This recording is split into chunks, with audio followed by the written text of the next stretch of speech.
Moral sense में right होना। अब ये कैसे होगा? अब वहां पर यूसुफ एक घर में काम कर रहा है और परमेश्वर ने उसको बढ़ा दिया है और उसकी मालकिन उस पर गंदी आंख रखती है। यूसुफ वहां पर क्या कहता है? क्योंकि वचन अभी तक नहीं आया था कि तू व्यभिचार ना करना। वचन आया मूसा के बाद। पर बाइबल कहती है कि जब यूसुफ ने अपनी मालकिन को बताया कि मेरे मालिक ने सारा कुछ मेरे हाथ में कर दिया है, वो नहीं देखता कि कितनी कनक उगी है, वो नहीं देखता किसको कितना ठेका दिया है, किससे कितना पैसा लिया है, उसने सारा कुछ मेरे हाथ में कर दिया। क्या अब ये सही होगा कि उसी की बीवी के साथ मैं गलत काम करूं? मैं मोरली करप्ट हो जाऊंगा। और बाइबल कहती है जब तुम मोरली करप्ट हो, तुम राइचियसनेस की पदवी को छोड़ रहे हो, तुम ब्लेस हो सकते हो, लेकिन वो स्थिरता, वो स्टैब्लिशमेंट कभी तुम्हारी लाइफ में नहीं आएगी। कुछ चीजें वचन में नहीं लिखी। कहां लिखा है वचन में सिगरेट नहीं पीना है?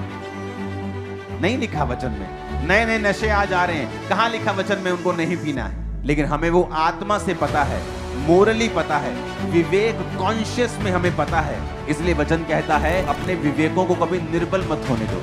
विवेक निर्बल कैसे होता है? कि वचन में नहीं लिखा है, पर आपके विवेक को ये बात पता है कि ये चीज रॉन्ग है जो मैं कर रहा हूं। कहां परमेश्वर आपसे बात करता है? आपके विवेक में। आपके विवेक, आपके इनर मैन से वो बात करता है। जब आपका इनर मैन निर्बल हो जाता है, एक पाप के बार बार करने के द्वारा या ढीठ होने के द्वारा, आपको पता है कि ये करेक्ट नहीं है, आप कुछ भी बेच रहे हैं ऐसा गलत, आप कुछ भी गलत कर रहे हैं, आप कुछ चोरी कर रहे हैं, आपको पता है ये गलत है, लेकिन उस पाप में बने रहने के कारण आपका विवेक निर्बल हो जाता है और एक दिन मर जाता है। और जब परमेश्वर वहां बात करता है, आपको समझ नहीं आती, आपको सुनता नहीं, और जब परमेश्वर के साथ कनेक्शन कट हो जाता है, आप उसी दिशा में जाने लगते हैं जहां शैतान चाहता है, और वो दिशाएं फिर डिस्ट्रक्शन को, अंधेर, बीमारियां, भय, ऑपरेशन, डिप्रेशन, फिर वो वहां आता है।